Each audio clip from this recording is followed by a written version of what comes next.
So we have the limit of, as x approaches 0, of 2 over x squared minus 1 over 1 minus cosine. So if we put in 0, we get infinity minus 1 minus 1, so 0, and so that'd be infinity. So we have an infinity minus infinity situation. In that situation,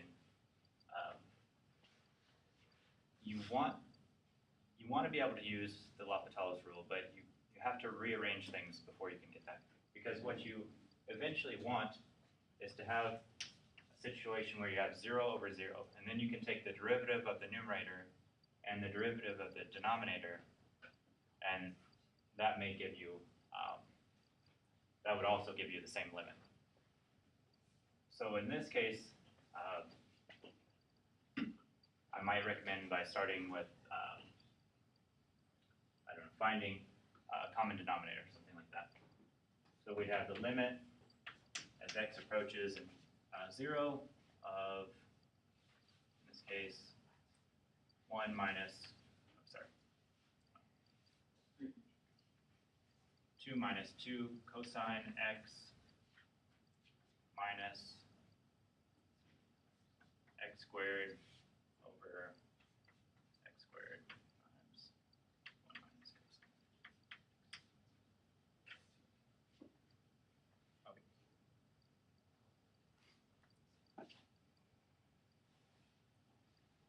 So now we have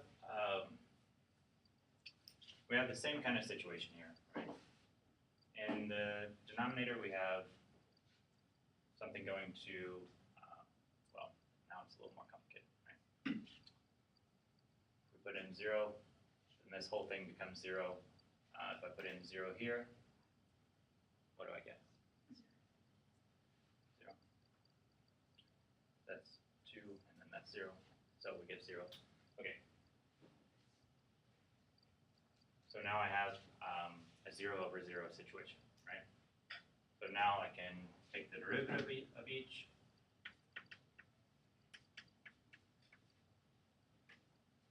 So the derivative of the numerator, we have derivative of cosine is negative sine, right? So that gives us positive 2 sine x, and then minus 2x. And then in the denominator, let me just make that, just distribute that through. So then we get 2x minus, product rules is 2x cosine x plus x squared times sine.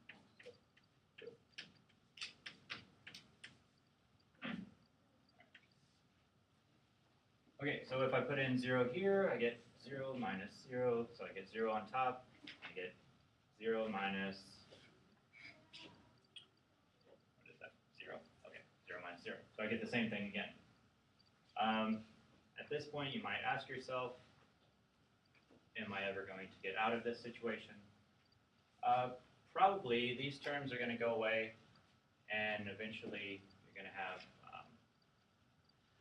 just sine and cosine, and so probably they're not going to always be 0, right? But we can take this another time and see what happens. So that becomes negative 2 cosine x minus 2, and this becomes 2 minus, and then a bunch of this stuff. If we put, well, we're going to guess what's going to happen, right? If I put in 0 here,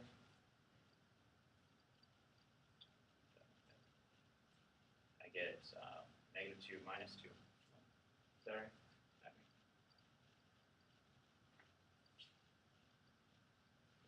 Maybe I'm at a point where I need to do this, right?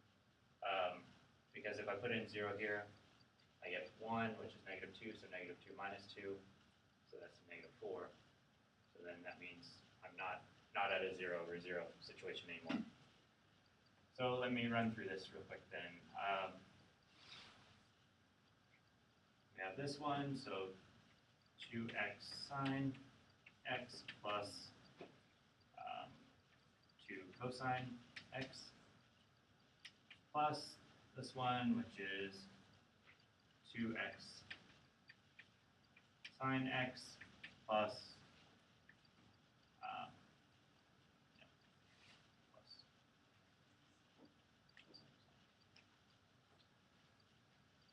cosine, that should be negative, right? And then plus sine 2x, then x squared cosine x. So if I put in 0, that term's gone, that term's gone, that term's gone, and then I get this, which is 2, so it would be 2 minus 2, so that would be over 0. So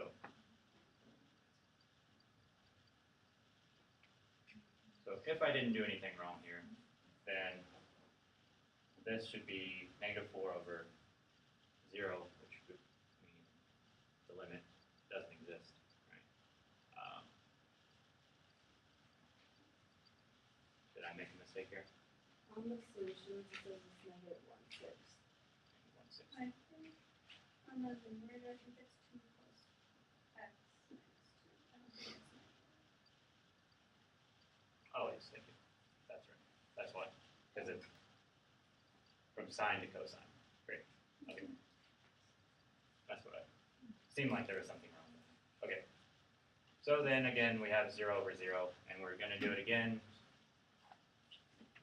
So limit as x approaches 0. Here I have now negative 2 sine x.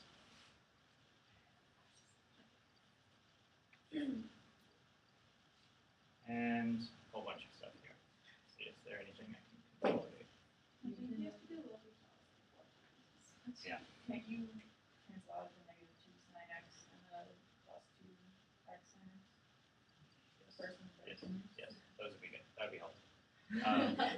Yeah, like baby But, okay, so the nice thing here is, well, we still have 0, and we're probably going to get 0 again. But now, this is the process, right? We go through the whole thing, and it keeps doing that.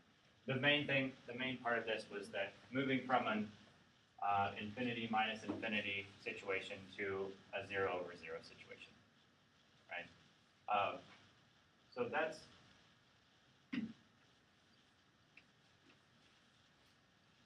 you'll have this situation sometimes. Sometimes you'll have this situation.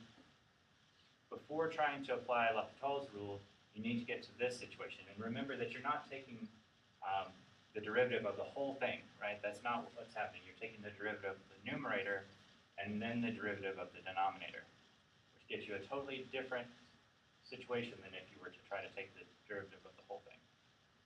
If it's infinity over infinity,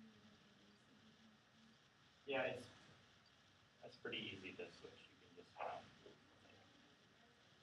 multiply by something that's going to make them 1 over something like that. So like, say we had x over x, where we had the limit as x approaches